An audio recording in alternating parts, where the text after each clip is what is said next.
जय माता दी। हिंदू धर्म में 9 दिन की नवरात्रि का विशेष महत्व है। इन 9 दिनों में माँ दुर्गा के 9 रूपों की पूजा की जाती है। नवरात्रि साल में 4 बार आती है, जिसमें से 2 गुप्त और 2 प्रत्यक्ष नवरात्रि होती है। चैत्र महीने की नवरात्रि प्रत्यक्ष नवरात्रि होती है। चैत्र मास के शुक्ल पक्ष की प्रतिपदा तिथि से चैत्र नवरात्रि प्रारंभ होती है और 10वीं तिथि को दुर्गा विसर्जन के साथ ही समाप्त हो जाती है।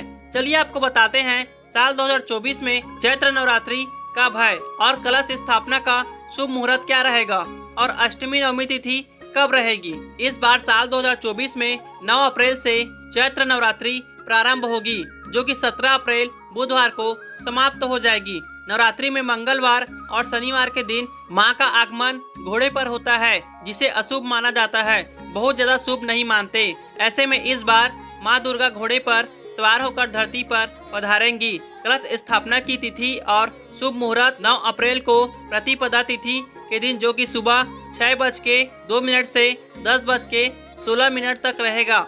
अगर आप इस समय कलश स्थापना न कर पाए तो अभिचित मुहूर्त में यानी सुबह 11:57 से दोपहर 12:48 के बीच में भी कलश स्थापना कर सकते हैं। इस बार किसी भी तिथि की गड़बड़ नहीं है। 9 दिन की पूजा करने का पूरा समय मिलेगा।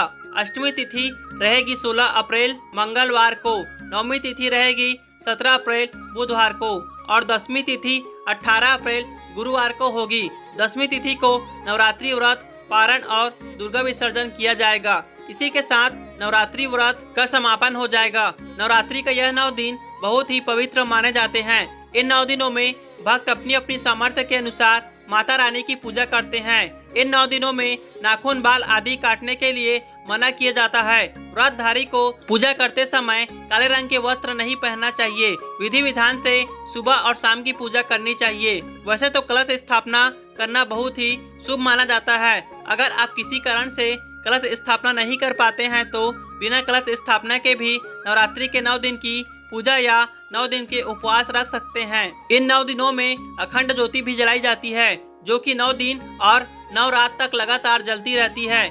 इन 9 दिनों में श्री दुर्गा चालीसा पाठ, श्री दुर्गा सप्तशती का पाठ किया जाता है। अपनी अपनी परंपराओं के अनुसार अष्टमी और नवमी तिथि को कन्या पूजन किया जाता है और इसके बाद शुद्ध सात्विक भोजन ग्रहण करके अन्न ग्रहण करके उपवास खोला जाता है। नवरात्रि के व्रत में भक्त अपनी सामर्थ्य के अनुसार, अपनी शारीरिक क्षमता के अनुसार उपवास रखते हैं। जैसे कि कुछ लोग इस व्रत को केवल जल के साथ रखते हैं, कुछ लोग लौंग का जोड़ा ग्रहण करके रखते हैं, कुछ लोग एक समय फलहार ग्रहण करके रखते हैं।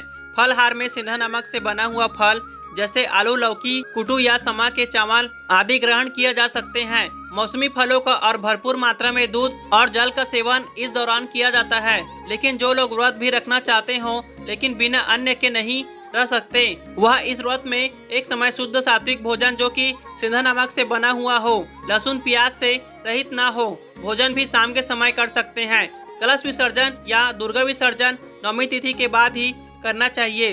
तो 17 अप्रैल बुधवार को दोपहर 3:01 तक नवमी तिथि रहेगी। इसके बाद से 10वीं तिथि प्रारंभ हो जाती है। तो ऐसे में आप इस दिन शाम को सूर्यास्त से पहले तक विसर्जन कर सकते हैं। दोस्तों, हमारे द्वारा दी गई जानकारी आपको कैसी लगी कृपया कमेंट करके जरूर बताएं। और यदि आप हमारे चैनल पर नए हैं तो वीडियो को लाइक करके हमारे प्राचीन भक्त यूट्यूब चैनल को अभी सब्सक्राइब करें।